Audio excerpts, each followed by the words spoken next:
കോഴിക്കോട് സർക്കാരിന്റെ 4ാം വാർഷികാഘോഷത്തോടനുബന്ധിച്ച് സർക്കാരിന്റെ നേട്ടങ്ങൾ എണ്ണിപ്പറഞ്ഞ മുഖ്യമന്ത്രി പിണറായി വിജയൻ പരിപാടിയിൽ പ്രസംഗിക്കുന്നതിനിടെ മുഖ്യമന്ത്രി കേരളത്തിന്റെ സ്വപ്ന പദ്ധതിയായ കെയ്റെയിലിന്റെ വരവിനെ സംബന്ധിച്ചും വ്യക്തമായ ധാരണ നൽകി. കെയ്റെയിൽ ഇന്നല്ലെങ്കിൽ നാളെ യാഥാർത്ഥ്യമാകുക തന്നെ ചെയ്യുമെന്ന് മുഖ്യമന്ത്രി കൂട്ടിച്ചേർത്തു. ഇപ്പോൾ അതിന് പാരവശത കേരളത്തിലെ BJP നേതൃത്വമാണെന്ന് പരോക്ഷമായി മുഖ്യമന്ത്രി കുറ്റപ്പെടുത്തി. കോഴിക്കോട് സർക്കാരിന്റെ 4ാം വാർഷികാഘോഷത്തോട് അനുബന്ധിച്ച് നേട്ടങ്ങൾ വിശദീകരിക്കവേ ചോദ്യങ്ങൾക്ക് മറുപടി പറയുകയായിരുന്നു അദ്ദേഹം. കേന്ദ്രത്തിന്റെ അനുമതിയോടെ മാത്രമേ സിൽവർ ലൈൻ നടപ്പാക്കാൻ കഴിയുകയുള്ളൂ. സാധാരണ നിലയിൽ ആരും അതിനെ എതിര് നിൽക്കില്ല. രാജ്യം പുരോഗമിക്കേണ്ട കാര്യങ്ങളെപ്പറ്റി കേന്ദ്ര സർക്കാർ പറഞ്ഞുകൊണ്ടിരിക്കുമ്പോൾ എതിര് നിൽക്കേണ്ട കാര്യവുമില്ല. ഉത്തമ വിശ്വാസത്തോടെയാണ് പദ്ധതി മുന്നോട്ട് വച്ചത്. എന്നാൽ പദ്ധതി മുന്നോട്ട് വെച്ച് കഴിഞ്ഞപ്പോൾ അത്യന്തം നിർഭാഗ്യകരമായ അവസ്ഥയാണ് ഉണ്ടായത്. ആ പദ്ധതിക്ക് അംഗീകാരം നൽകില്ല എന്ന നില വന്നു. അതിനിടയാക്കിയത് ഇവിടെയുള്ള ചില ആളുകളാണ്. ഇപ്പോൾ ഇത് വേണ്ടെന്ന നിലപാടെടുത്തു. പദ്ധതി വേണ്ട എന്നല്ല പറഞ്ഞത്, ഇപ്പോൾ വേണ്ട എന്നാണ് അവർ പറഞ്ഞത്. ഇതൊക്കെ രാജ്യത്തിന്റെ വികസനമാണല്ലോ. കേന്ദ്രം അതിനൊപ്പം നിൽക്കുമെന്നാണ് ഞങ്ങൾ കരുതിയതെന്ന് മുഖ്യമന്ത്രി പറഞ്ഞു. പക്ഷേ വികസന വിരുദ്ധരുടെ കാഴ്ചപ്പാടിന് ഒപ്പമാണ് കേന്ദ്രം നിന്നത്.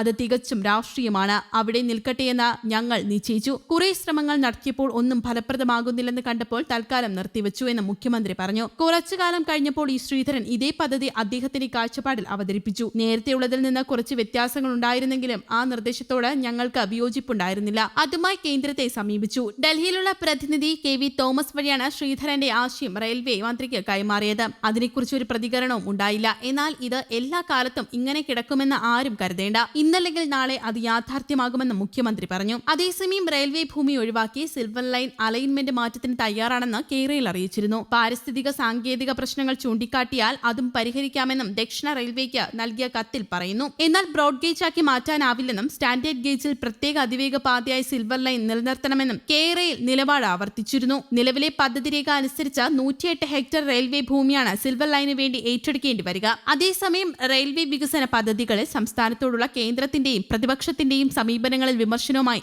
MV ജയരാജൻ രംഗത്ത്. ഇരുപക്ഷങ്ങളുടെയും സമീപനങ്ങൾ കാരണം സംസ്ഥാനത്ത് നടപ്പിലാക്കേണ്ടിയിരുന്ന പല പദ്ധതികളും റെയിൽവേ വികസനവും വഴിമുട്ടിയെന്നും MV ജയരാജൻ കുറ്റപ്പെടുത്തി. മുടങ്ങിപ്പോയ സിൽവർ ലൈൻ അടക്കമുള്ള റെയിൽവേ പദ്ധതികൾ ചൂണ്ടിക്കാട്ടി ഫേസ്ബുക്ക് പോസ്റ്റ് വഴിയായിരുന്നു അദ്ദേഹത്തിന്റെ പ്രതികരണം. സിൽവർ ലൈൻ റെയിൽപാത കേരള റെയിൽവേ കോർപ്പറേഷനും ഇന്ത്യൻ റെയിൽവേയും സംയുക്ത സംരംഭമെന്ന നിലയിൽ ആരംഭിക്കാൻ ഉദ്ദേശിച്ചതായിരുന്നു. ഇരുകൂട്ടരും ഇത് സംബന്ധിച്ച് ധാരണയുണ്ടാക്കുകയും ചെയ്തിരുന്നുവെന്നും എന്നാൽ വികസന വിരുദ്ധരായ പ്രതിപക്ഷത്തിന്റെ കുറ്റിപ്പറിക്കൽ സമരം മൂലം പദ്ധതി ഒഴിവാക്കേണ്ടി വന്നെന്ന് MV ജയരാജൻ കുറ്റപ്പെടുത്തി. തിരുവനന്തപുരം ഡിവിഷൻ പരിധിയിലെ റെയിൽ വികസനത്തെക്കുറിച്ച് ചർച്ച ചെയ്യാൻ MPമാരുടെ യോഗം വിളിച്ചപ്പോൾ ദക്ഷിണ railway general manager RN Singh ആണ് ഇക്കാര്യം വ്യക്തമാക്കിയത്. സിൽവർ ലൈൻ ബ്രോഡ് ഗേജായി മാത്രമേ അനുവദിക്കൂ എന്നും മുംബൈ പൂനെ അതിവേഗ പാതയടക്കമുള്ള എല്ലാ പാതകളും ഇപ്പോൾ ആരംഭിക്കുന്നത് സ്റ്റാൻഡേർഡ് ഗേജ് ആയിട്ടാണെന്നും MV ജയരാജൻ കൂട്ടിച്ചേർത്തു. മാത്രമല്ല സിൽവർ ലൈനിന് പകരമായി പ്രഖ്യാപിച്ച 3ാം പാത ഇപ്പോൾ നിർമ്മിക്കാനാവില്ലെന്നും വളവ് തിരിവുകൾ നേരെയാക്കാനാവില്ലെന്നും റെയിൽവേ ജനറൽ മാനേജർ പറഞ്ഞതായും അദ്ദേഹം കൂട്ടിച്ചേർത്തു.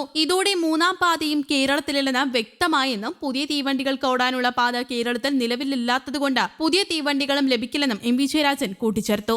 News desk Kerala Kaumudi.